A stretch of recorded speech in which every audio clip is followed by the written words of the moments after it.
लुप्तता की कगार पर खड़ा जम्बूद्वीप का रहस्यमय ज्ञान। दोस्तों, आज के समय में हम जिस महाद्वीप में रहते हैं उसे एशिया कहा जाता है, लेकिन जो महाद्वीप हजारों वर्षों से जम्बूद्वीप कहा जाता था उसका नाम कुछ सदियों पहले बदलकर एशिया कर दिया गया।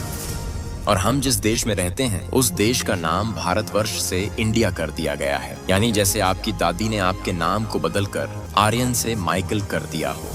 और ऐसे बहुत सारे शहर, गांव, नदियां, पर्वत और प्रदेशों के नाम बदल दिए गए ताकि हम अपनी असलियत को भूल जाएं।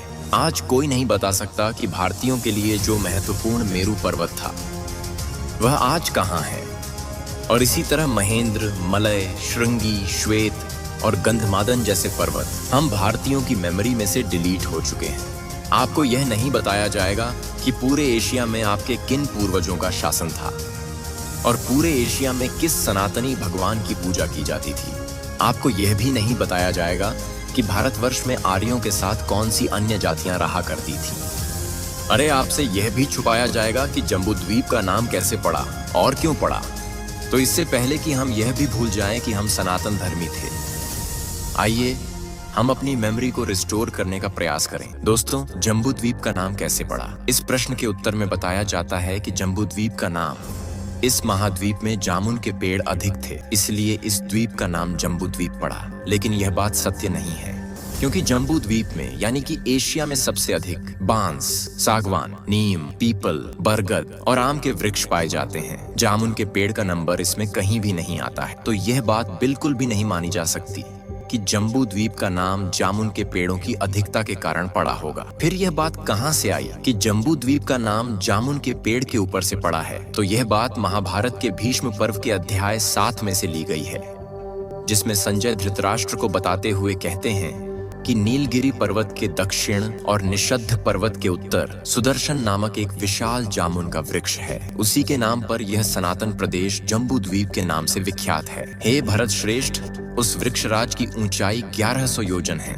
उसकी ऊंचाई स्वर्गलोक को स्पर्श करती हुई सी प्रतीत होती है। उसके फलों में जब रस आ जाता है, अर्थात जब वे पक जाते हैं, तब अपने आप टूट कर गिर जाते हैं। उन फलों की लंबाई 2500 अरत्न मानी गई है। हे राजन, वे फल इस पृथ्वी पर गिरते समय भारी धमाके की आवाज करते हैं और वे भूतल पर रजत सदृश रस बहाया करते हैं। हे जनेश्वर, उस जम्बू के फलों का रस नदी के रूप में परिणत होकर मेरुगिरी की प्रदक्षिणा करता हुआ उत्तर कुरु वर्ष में पहुंच जाता है। राजन, फलों के उस रस का पान कर लेने पर वहां के निवासियों के मन में पूर्ण शांति और प्रसन्नता रहती है। उन्हें पिपासा अथवा वृद्धावस्था कभी नहीं सताती है। उस जम्बू नदी से जाम्बू नंद नामक सुवर्ण प्रकट होता है। तो आपने देखा कि संजय ने जम्बूद्वीप के नाम के बारे में कितना विचित्र वर्णन किया है। यहाँ पर संजय ने एक निश्चित लोकेशन पर एक विशाल सुदर्शन नाम के जम्बू वृक्ष की बात कही है। याद रहे कि यहाँ एक ही जम्बू वृक्ष कहाँ है, वृक्षों की अधिकता का कोई वर्णन नहीं है। और इसी बात को आधार बनाते हुए लोगों ने कहना शुरू कर दिया कि जम्बूद्वीप का नाम जामुन के पेड़ों की अधिकता के कारण पड़ा है। लोगों ने यह जानने का प्रयास तक नहीं किया कि संजय आखिर में कहना क्या चाहते हैं। संजय यहाँ वृक्ष की बात नहीं कर रहे हैं, क्योंकि कोई भी वृक्ष इतना बड़ा नहीं हो सकता और वृक्ष के ऊपर से फल गिरने से धमाके की आवाज नहीं हो सकती और उस फल में से रजत यानी कि चांदी जैसा सफेद रस निकलता है। यदि जामुन के फल में से रस निकलता है तो वह जामुनी रंग का होगा, चांदी जैसे सफेद रंग का नहीं। और उस रस में से एक पूरी नदी बहने लगे, यह बात मानने योग्य नहीं है।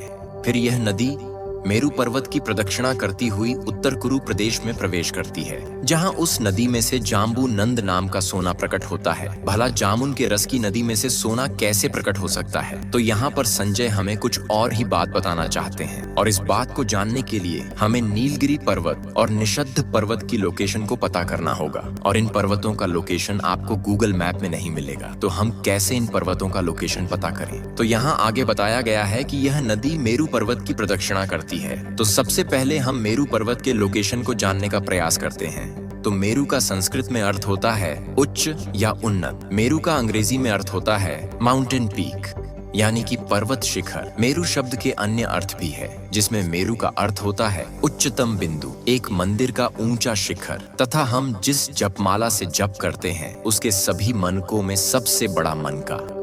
जो सब मनकों के ऊपर होता है उसे मेरु कहते हैं। तो मेरु पर्वत यानी कि ऐसा पर्वत जो सभी पर्वतों में सबसे उच्चतम हो। तो जम्बू द्वीप में ऐसा कौन सा पर्वत है जो सभी पर्वतों में सबसे ऊंचा है? तो क्या आप भी वही सोच रहे हैं जो मैं सोच रहा हूँ? जी हाँ, आप सही सोच रहे हैं। सबसे ऊंचा पर्वत है माउंट एवरेस्ट। तो मेरु पर्वत यानी कि आज का माउंट एवरेस्ट। लेकिन कुछ ऐसे साक्ष्य तो मिलने चाहिए जिससे इस बात को बल मिले कि माउंट एवरेस्ट ही मेरु पर्वत है। तो मेरु पर्वत के बारे में भीष्म पर्व में ही बताया गया है कि मेरु पर्वत के दक्षिण में जम्मू द्वीप का भारत है, उत्तर में उत्तर कुरु वर्ष है, पूर्व में भद्राश्र वर्ष है और पश्चिम में केतुमाल वर्ष है। तो माउंट एवरेस्ट को यदि हम मेरु पर्वत माने जो सबसे ऊंचा भी है, तो उसके दक्षिण में भारत वर्ष है। ये एकदम सटीक बैठता है। उसके उत्तर में उत्तर कुरु वर्ष है यानी कि आज का तिब्बत। लेकिन हम कैसे माने कि तिब्बत ही उत्तर कुरु वर्ष है जहाँ से जामुन के रस की नदी बहती है? तो संजय उत्तर कुरु वर्ष के बारे में बताते हैं कि उत्तर कुरु वर्ष के लोग जाम्बूनंद नाम के सोने के आभूषण देवताओं को पहनाते हैं और वे लोग जो आभूषण पहनते हैं वे इंद्रगोप के जैसे लाल रंग के दिखाई देते हैं। तो आप कहेंगे कि यह इंद्रगोप क्या है? तो यह इंद्रगोप एक लाल रंग का कीमती रत्न पत्थर है जिसे कर्नेलियन स्टोन कहा जाता है, जिससे बने आभूषण हड़प्पा और सिंधु घाटी सभ्यता के लोग पहनते थे और इसका निर्यात दुनिया के कई देशों में करते थे। आगे संजय बताते हैं कि उत्तर कुरु वर्ष के लोगों का रंग उगते हुए सूर्य के जैसा लाल है। तो चलिए तिब्बत के लोगों के साथ इस दोनों बात की समानता को देखते हैं। तो तिब्बत के लोग जो आभूषण पहनते हैं वह बिल्कुल ही इंद्रगोप के जैसे ही दिखाई देने वाले लाल रंग के मनकों से बने और तिब्बत के लोगों के चेहरे के रंग को भी यदि हम देखते हैं तो वह भी उगते हुए सूर्य के जैसे लाल रंग के दिखाई देते हैं। आगे संजय बताते हैं कि उत्तर कुरु वर्ष में एक ऐसा पक्षी पाया जाता है जिसे भारुंड कहा जाता है और यह पक्षी मरे हुए लोगों को उठाकर ले जाता है। और इस भारुंड नाम के पक्षी की पहचान यह है कि उसकी गर्दन उसके शरीर से अलग दिखाई देती है। तो ऐसा पक्षी आज भी तिब्बत में पाया जाता है और आज भी वे मरे हुए लोगों को उठाकर ले जाता है। तिब्बत में आज भी मरे हुए लोगों को इस भारुंड नाम के पक्षी को, जिसे गिद्ध या वल्चर कहा जाता है, उसके सामने डेड बॉडी को रख दिया जाता है और यह पक्षी उस डेड बॉडी को खाते हैं और उठाकर ले जाते हैं। यह उनकी आज भी बरकरार रखी गई अंतिम संस्कार की एक विधि है। तो इन सारी बातों से यह सिद्ध होता है कि तिब्बत ही उत्तर कुरु वर्ष है और माउंट एवरेस्ट ही मेरु पर्वत है। तो इन दो तथ्यों के आधार पर हम कह सकते हैं कि मेरु पर्वत के पूर्व वाला चीन का प्रदेश भद्राश्र वर्ष है और पश्चिम की साइड वाला प्रदेश केतुमाल वर्ष है। तो अब हम जान सकते हैं कि उत्तर कुरु वर्ष यानी तिब्बत में बहने वाली नदी कौन सी है जो मेरु पर्वत की प्रदक्षिणा करके निकलती है। तो ऐसी एक ही नदी है और उसका नाम है यारलुंग त्सांगपो, जिसे हम भारतीय लोग ब्रह्मपुत्र नदी के नाम से पहचानते हैं। लेकिन इस नदी का नाम हमें कहीं भी जम्बू नदी देखने को नहीं मिलता। लेकिन एक मिनट ठहरिए, क्या चाइना वाले इसे जम्बू नदी कहते हैं? तो चीन में भी इसे यारलुंग त्सांगपो कहते हैं और यदि आप गूगल में सर्च करेंगे तो भी आपको यही नाम जानने को मिलेगा। लेकिन यह उसका अंग्रेजी में किया हुआ अनुवाद है।